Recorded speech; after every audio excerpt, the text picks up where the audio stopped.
Hello my YouTube family, here I have a really quick and easy tasty snack with a crispy base and creamy tuna topping.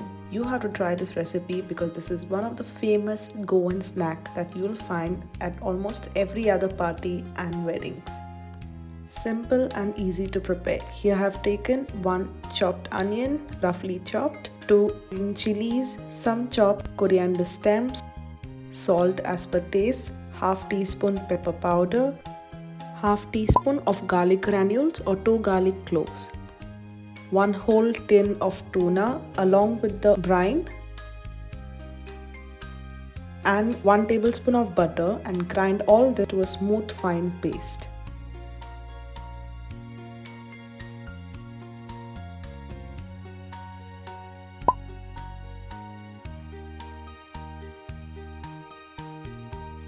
For the toast, here I have taken whole wheat bread. You can use any sliced bread of your choice.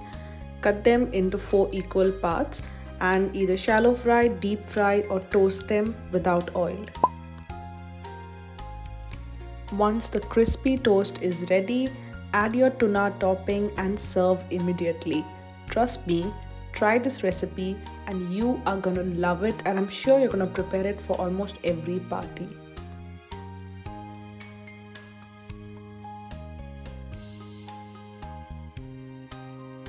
If you have liked this recipe, do give it a thumbs up, comment down, share it with your family and friends, and don't forget to subscribe. I'll see you all in my next video. Until then, take care and stay safe.